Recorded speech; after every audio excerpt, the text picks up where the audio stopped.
इस खबर के प्रायोजक हैं विवेक ग्रुप ऑफ कॉलेजेस, अनुशासित माहौल, शैक्षिक वातावरण, मुरादाबाद रोड, बिजनौर।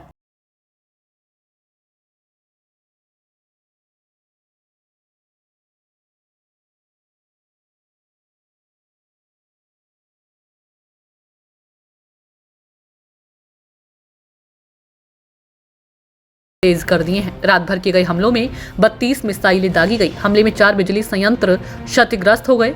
यूक्रेनी वायुसेना ने कहा कि उन्होंने 21 मिसाइलों को नष्ट कर दिया। बिजली संयंत्र से जुड़ी कंपनी DTEK ने कहा कि ऊर्जा संयंत्रों में कई लोग घायल हुए हैं। दक्षिण पूर्वी निप्रा पेट्रोस क्षेत्र में 2 बिजली संयंत्र प्रभावित हुए।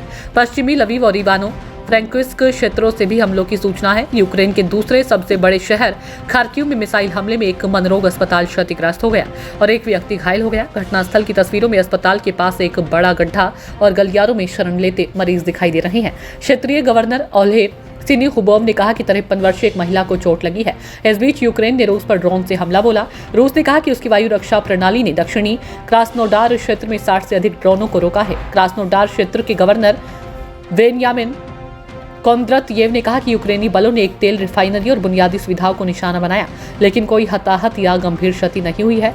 हमले के दौरान स्लावियांस्क तेल रिफाइनरी में आग लग गई। यूक्रेनी ऊर्जा मंत्रालय ने शनिवार को कहा कि रूस के क्रास्नोडार क्षेत्र में इलस्की और स्लावियांस्क तेल रिफाइनरियों पर हमला किया गया था। यूक्रेनी ड्रोन ने रात को कुशुचेवस्क सैन्य हवाई क्षेत्र को भी निशाना बनाया। रूस ने पूर्वी यूक्रेन के ओचेरेटिन में और अधिक सैनिक भेजे हैं ताकि वहां कार्रवाई तेज की जा सके, लेकिन कीव की सेना ने बड़े पैमाने पर गांव पर कब्जा कर लिया और उन्हें उम्मीद है कि अमेरिकी हथियारों की आपूर्ति से माहौल उनके पक्ष में हो जाएगा। फरवरी में अवदीवका के गढ़ शहर पर कब्जा करने के बाद से रूसी सेना धीरे धीरे पूर्वी मोर्चे पर कम से कम आधा दर्जन गांवों में आगे बढ़ी है। पूर्वी कमान के प्रवक्ता नजर वोलिशिन ने कहा कि शनिवार को ओचेरेटिन में भयंकर लड़ाई हुई, लेकिन यूक्रेनी बलों ने स्थिति नियंत्रण में कर ली है और गांव के 2/3 हिस्से पर नियंत्रण कर लिया है। राष्ट्रीय पंचायत के लिए बिजनौर से ब्यूरो रिपोर्ट।